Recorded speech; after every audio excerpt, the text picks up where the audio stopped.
दोस्तों, एक टाइम था जब मारुति को कार्स के सिनोनियम के तौर पर देखा जाता था और आस पड़ोस में या फैमिली में जब कोई कार खरीदता था तो लोग बोलते थे कि उसने मारुति खरीदी है।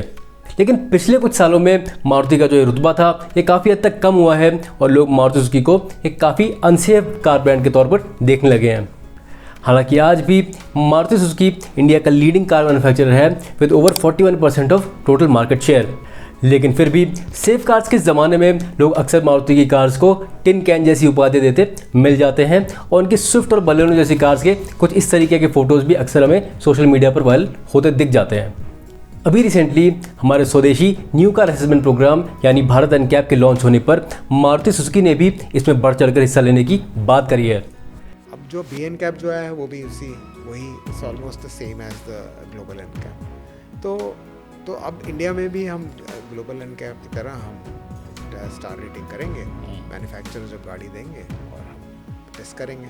और मारुति सुजुकी भी वेलकम करता है उसको। मारुति सुजुकी भी जब भी अब नई गाड़ी हमारी लॉन्च होगी हम भी अपनी गाड़ियाँ देंगे टेस्ट करने के लिए। They will whatever is the star rating we will tell the world कि भाई ये हमारी स्टार रेटिंग। लेकिन दोस्तों, इसी के साथ रिसेंटली मारुति सुजुकी ने अपने ऑफिशियल यूट्यूब चैनल पर कुछ वीडियो शेयर किए जिसमें उन्होंने उन क्रैश टेस्ट को दिखाया हुआ है जो अपनी हर कार पर परफॉर्म करते हैं उसे लॉन्च करने से पहले अपनी खुद की क्रैश टेस्टिंग फैसिलिटी में, जो कि रोहतक में है।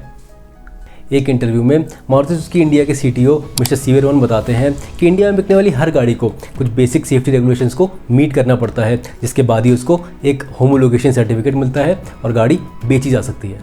एक चीज़ मैं पहले क्लियर करना चाहता हूँ कि एक रेगुलेशन होता है।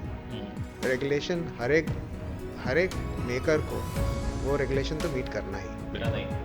उसके अंदर एमिशन भी होता है, उसके अंदर सेफ्टी भी होता है। अच्छा, सेफ्टी में क्या मीट करना है? उसको ऑफसेट साइड इम्पैक्ट और पेडेस्ट्रियन प्रोटेक्शन तीनों मीट करना है। उसको सीट बेल्ट और उसके जो रिटेंशन है वो सब कुछ मीट करना है। Where this is a regulation and उसके बेसिस पे ही आपको होमोलोगेशन सर्टिफिकेट मिलता है। राइट। अगर आप that is the bare minimum. अगर आपको टेस्ट पास नहीं करा तो आप होमोलोगेशन नहीं मिलेगा और आप गाड़ी नहीं बेच सकते। तो ये बेसिक है, सब लोगों को मीट करना है। हमारी जो आज की रेगुलेशंस हैं they are the same as Europe, same. तो उसमें कोई डिफरेंस नहीं है। We are at the same level. तो ये एक बेस लेवल हम लोगों को सबको समझना चाहिए। आप लोगों ने भी मोटरसाइकिल या कार्स के लॉन्च होने से पहले इस तरीके के डॉक्यूमेंट का स्पाई शॉट इंटरनेट पर देखा होगा। इसको ही हम होमोलोगेशन सर्टिफिकेट कहते हैं। सेफ्टी के पॉइंट ऑफ व्यू से इंडिया में ऑफसेट फ्रंटल, साइड इम्पैक्ट और पेडेस्ट्रियन प्रोटेक्शन कुछ ऐसे बेयर मिनिमम रिक्वायरमेंट्स हैं जिसको मीट किए बगैर इंडिया में कोई भी कंपनी अपनी कार सेल नहीं कर सकती। और दोस्तों, ये regulations ministry of road transport and highway और ब्यूरो ऑफ इंडियन स्टैंडर्ड्स के द्वारा तय की जाती हैं। दोस्तों, इन वीडियोस में आप फ्रोंक्स और ब्रेजा को मारुति की खुद की क्रैश टेस्टिंग फैसिलिटी में टेस्ट होते देख सकते हैं और ये ग्लोबल एनकैप या भारत एनकैप से काफ़ी ज़्यादा सिमिलर प्रोसेस लग रहा है। जैसा कि आप देख सकते हैं, इन क्रैश टेस्ट में भी डमीज़ का इस्तेमाल किया गया है ताकि ड्राइवर और पैसेंजर्स पर होने वाले इम्पैक्ट को समझा जा सके। यहाँ हम देख सकते हैं कि फ्रोंक्स पे ऑफसेट फ्रंटल इम्पैक्ट और साइड इम्पैक्ट के टेस्ट को परफॉर्म किया जा रहा है।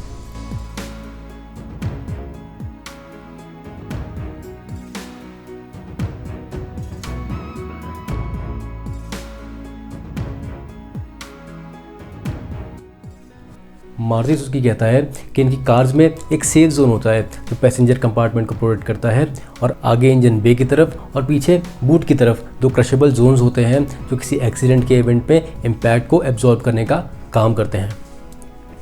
इनके हिसाब से किसी भी कार को इंडियन मार्केट में इंट्रोड्यूस करने से पहले ये अपनी कार्स पर 50 से भी ज़्यादा क्रैश टेस्ट परफॉर्म करते हैं ताकि पैसेंजर्स की सेफ्टी को इंश्योर किया जा सके। इन टेस्ट में डमीज़ पर क्या इम्पैक्ट हुआ, एयर बैग्स टाइम पर डिप्लॉय हुए या फिर नहीं हुए, सीट्स या दूसरे इंटीरियर्स पर क्या इम्पैक्ट आया, इन सारी चीज़ों को बहुत ही बारीकी से इंस्पेक्ट किया जाता है। खैर, इसके बाद भी हमें मारुति कार्स के कुछ ऐसे एक्सीडेंट्स अक्सर देखने को मिल जाते हैं जिनको देखकर लगता है कि इनमें कोई सेफ जोन तो है ही नहीं, क्योंकि पूरी कार ही क्रश होकर क्रम्पल जोन में तब्दील हो चुकी होती है।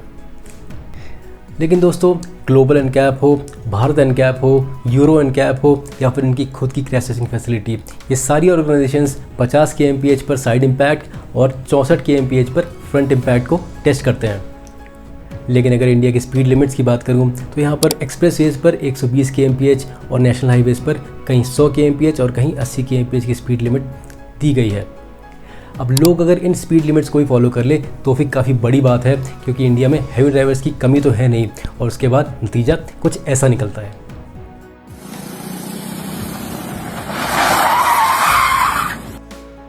बेटे बेटे बेटे मौज कर दी, मौज कर दी, वाह बेटे वाह, अरे वाह शेर हुआ तुम तो, अरे तुम तो बड़े हैवी ड्राइवर हो भाई। दोस्तों, मैं भी एक सुजुकी इग्निस ओन करता हूं, और ये बात कहने में मुझे बिल्कुल भी झिझक नहीं है कि मारुति सुजुकी की कार्स उतना मजबूत फील नहीं होती जितना टाटा या महिंद्रा की कार्स फील होती हैं। मेरे ब्रदर रोहित एक टाटा पंच ओन करते हैं, जिसमें बैठते ही आपको उसकी बढ़िया बिल्ड क्वालिटी का एहसास होता है। वो कहते हैं ना, टाटा का लोहा है, सही कहते हैं, वो कुछ ऐसा ही फील भी करवाती है। हालांकि रिसेंट के कुछ डेवलपमेंट्स को देखकर ऐसा लगता है कि मारुति को अपनी इस कमी का एहसास ज़रूर है, और इसीलिए रिसेंट पास्ट में लॉन्च हुई मारुति कार्स जैसे Maruti Fronx build quality wise थोड़ा बेटर फील होती हैं। इसके अलावा ब्रेजा प्रीवियस जनरेशन वाली भी 4 स्टार रेटेड थी, तो करंट जनरेशन वाली भी मजबूत ही होगी, इसमें कोई दो राय नहीं। इन वीडियोज़ में ही मारुति ने सिर्फ फ्रॉन्क्स और ब्रेजा पर ही क्रैश टेस्ट को परफॉर्म होते हुए दिखाया है। अब देखने वाली बात यह होगी कि सुजुकी भारत एनकैप में अपनी कौन कौन सी कार्स को सेंड करता है और उनका परफॉर्मेंस कैसा रहता है। अगर आप भी एक मारुति की कार ओन करते हैं तो आपकी कार के साथ आपका अनुभव कैसा है, कमेंट्स में हमें ज़रूर बताएं। और अगर आप मारुति की कार ओन नहीं करते तो क्या करंट सिचुएशंस के हिसाब से आप एक मारुति की कार ओन करना चाहेंगे, ये भी हमें लिखकर ज़रूर बताएं। वीडियो अच्छा लगा तो लाइक वाला बटन दबाना मत भूलिएगा, और ऐसे इंटरेस्टिंग कंटेंट के लिए हमारे चैनल नोमैटिक एस को सब्सक्राइब भी ज़रूर कर लीजिएगा। आपके इस छोटे से एफर्ट से हमें काफ़ी मोटिवेशन मिलता है और हमारे चैनल को ग्रो होने में भी काफ़ी मदद मिलती है। इस वीडियो के लिए इतना ही। Thank you so much for watching.